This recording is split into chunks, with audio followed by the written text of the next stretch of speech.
Hey folks, welcome to another day, another unboxing. I've got here the Moto G Power and the Moto G Stylus. These are very similar phones. I'm going to unbox them together. You probably saw my hands-on video before. Check it out. It'll be up here. Not the most exciting hands-on video, but I was in a bit of a rush at the time in Chicago when I did it. So this is the mid-range kind of reference, basically. The G series from Moto every year kind of really sets the standard for what a mid-range phone should be, with, you know, nice clean software that's very similar to pure Android, really good features, good pricing. And yeah, so I wanted to walk you through this a little bit so you got a bit of an idea of what to expect with these two phones and mostly what the differences are between them. So that's the boxes. As you can see, they're very similar. They say Moto on the sides like this. There's some IMEI stickers on the bottom edges, but here's what it says in the back. So the takeaway between these two, the big difference is that they're very similar except for battery. The Power is an emphasis on long battery life, and of course the Stylus has a stylus, very much like a cheap person's Note, right? So here we go. Dun, dun, dun, dun, dun, dun, dun, dun. This is a parallel unboxing. I don't think I've done this before. So here are the phones. Pull them out separately, and then we've got the same presentation here with a little divider here and a little divider there, and inside of it is documentation. So let's have a quick look at that. I'm not going to go through the details, but you get the idea. SIM removal tool, README, and safety regulatory. And again, same here. We've got the README, SIM removal tool, and safety. And I'm not sure what Sophia Plus is, but hey, we get Sophia Plus. I'm not sure what that means exactly. All right, so now, and the rest of the box are two chargers. They look identical. Not sure what the specs are on these, but all I know is that the phones are 10-watt compatible, so these are probably 10-watt chargers. I'll put it in right here to let you know what it is. USB type A. It doesn't say turbo power anywhere, which is unusual. So they're probably not fast chargers. I mean, 10 watts is okay, I guess. It's not 5 watt, but it's nothing to write home about. Then we've got USB cables.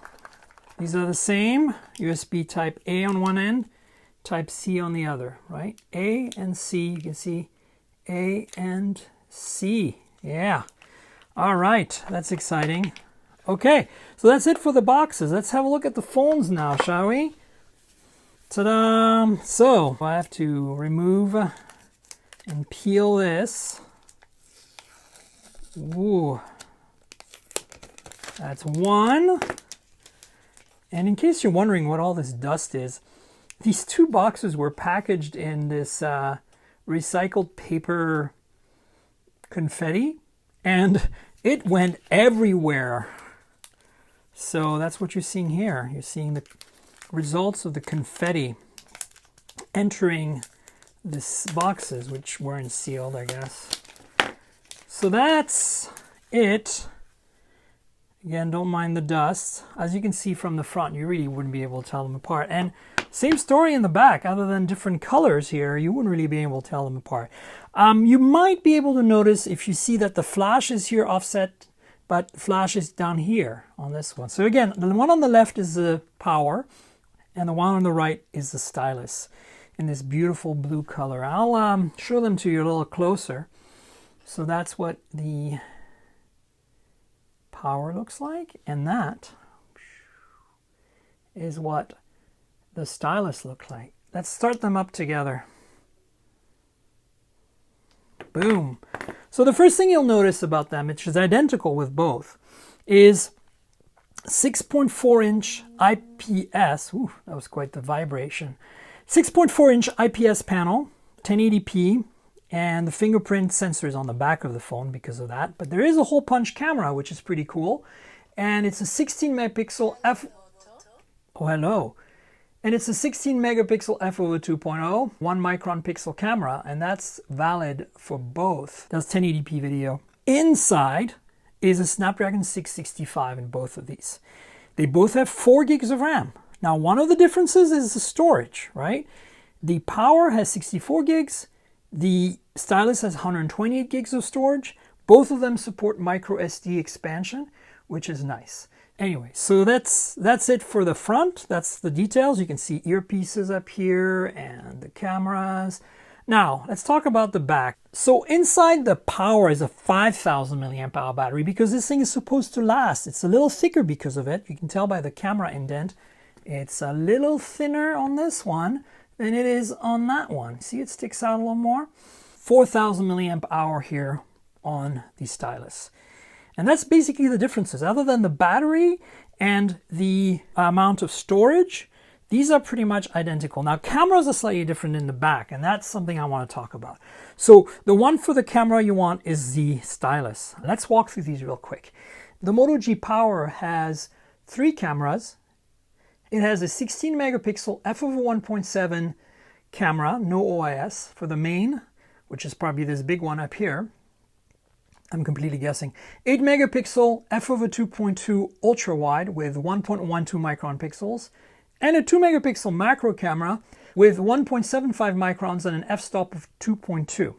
Now, the Stylus here has 3 cameras as well. So it has a 48 megapixel sensor, f/1.7 with laser autofocus, and it's 0.8 microns, so it pixel bins 4 pixels into 1 to create 1.6 micron pixels and an effective resolution of 12 megapixels. It has a 16 megapixel f/2.2 ultra wide, so slightly better resolution than the 8 on the Power, and then the same 2 megapixel macro with 1.75 micron pixels and f/2.2. And so you can see them a little closer up now in the shot. Hope that tells you a little more about them. And that, folks, is the G Stylus on the right and the G Power on the left. And I wouldn't be remiss if I didn't show you the actual Stylus, which is hidden in a silo right over here. So there it is. Here's the Stylus.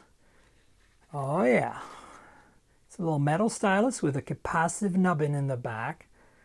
Right? So don't get too excited. We're not talking about an active Stylus like a Wacom thing like we see on, you know, the Note or whatever. This is just a pretty simple nubbin, basically, capacitive nubbin. And it's kind of lives in this little silo. And that, folks, is basically the only big difference other than the battery, storage, and camera system on these two phones. I think there's a slight difference in price. I'll put the exact pricing up here. And that's it. The Moto G series for 2020. Notice they're no longer calling them the G8 or the G7 or the G6 or whatever. Last year was 7. It would be 8 this year. They're just going G series this year. So stay tuned for more content about this on the podcast. You know I do these videos as a complement to the podcast. Subscribe to the channel, like this video, tell your friends, comment in the comments below, click the little bell icon for notification, and remember to subscribe to the podcast at mobiletechpodcast.com. We're on Google Podcasts, Apple Podcasts, Pocket Casts, Spotify, pretty much everywhere.